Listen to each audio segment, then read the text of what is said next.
নমস্কাৰ ছাৰ বাইদেউসকল, শিক্ষা হেতু সম্পৰ্কীয় এটা বিশেষ ভিডিঅ'লৈ আপোনালোক সকলোকে স্বাগতম জনাইছোঁ। আজিৰ ভিডিঅ'টিত আপোনালোকৰ কাৰণে লৈ আহিছোঁ এটা গুৰুত্বপূৰ্ণ খবৰ। শিক্ষা হেতু সম্পৰ্কীয় এটা গুৰুত্বপূৰ্ণ খবৰ আজিৰ এই ভিডিঅ'টিৰ জৰিয়তে আপোনালোকক জনাবলৈ গৈ আছোঁ।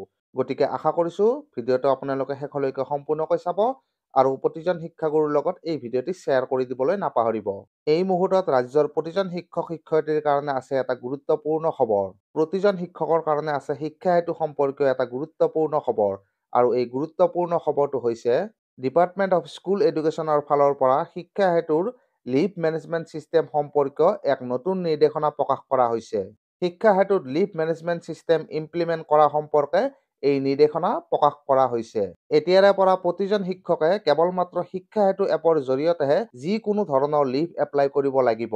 এই ব্যৱস্থা কাৰ্যকৰী হ'ব অহা 1 ফেব্ৰুৱাৰী 2024 তাৰিখৰ পৰা।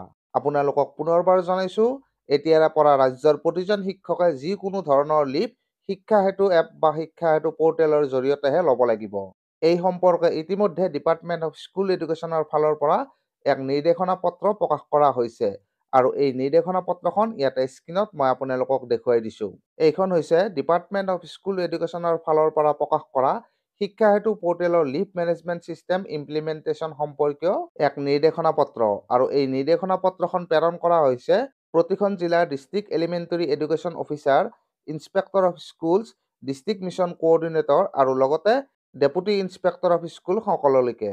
আৰু এই নিৰ্দেশনা পত্ৰখনৰ ছাবজেক্ট হৈছে regarding implementation of leave management system for teachers in Shiksha Setu. শিক্ষা হেতুত শিক্ষকসকলৰ লিভ মেনেজমেণ্ট ছিষ্টেম ইমপ্লিমেণ্টেশ্যন সম্পৰ্কে এই নিৰ্দেশনা পত্ৰখন প্ৰেৰণ কৰা হৈছে। এই নিৰ্দেশনা পত্ৰখনত কোৱা হৈছে, sir or madam, with reference to the above subject cited above, it is to inform you that Department of School Education, Government of Assam has already implemented the Shiksha Setu app across the state to capture the attendance of teachers and students. Now the leave management system has been incorporated Shiksha Setu portal from 1st February 2024. You are hereby requested to inform the teachers regarding online leave management system and make it compulsory to use only this portal for applying and sanctioning leave at the appropriate level. ইয়াতে কোৱা হৈছে যে department of school education government of আছামে ৰাজ্যৰ শিক্ষক আৰু ছাত্ৰ ছাত্ৰীসকলৰ ডেইলি এটেণ্ডেঞ্চ কেপচাৰ কৰিবৰ কাৰণে ইতিমধ্যে শিক্ষা হেতু এপৰ ইমপ্লিমেণ্ট কৰিছে আৰু অহা 1 ফেব্ৰুৱাৰী 2024 তাৰিখৰ পৰা শিক্ষা হেতু পৰ্টেলত শিক্ষকসকলৰ লিভ মেনেজমেণ্ট ছিষ্টেমো সংযুক্ত কৰা হ'ব।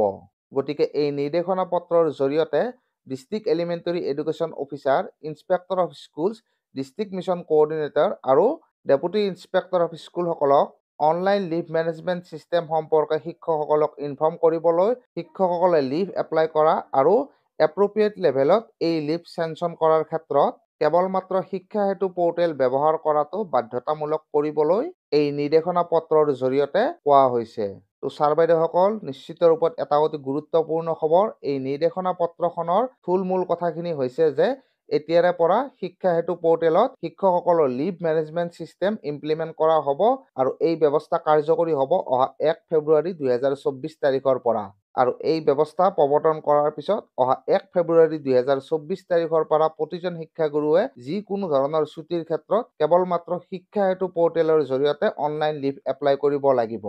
ইতিমধ্যে আপোনালোকে গম পায় যে যোৱা ছেপ্টেম্বৰ মাহৰ পৰাই অসম চৰকাৰৰ শিক্ষা বিভাগে ৰাজ্যৰ শিক্ষক তথা ছাত্ৰ ছাত্ৰীসকলৰ দৈনিক উপস্থিতি নিৰীক্ষণ কৰাৰ বাবে শিক্ষা হেতু এপৰ প্ৰৱৰ্তন কৰিছিল আৰু শিক্ষা হেতু এপ অথবা শিক্ষা হেতু পৰ্টেলত শিক্ষকসকলৰ ছুটিৰ কাৰণে লিভ অপশ্যনো দিয়া হৈছিল।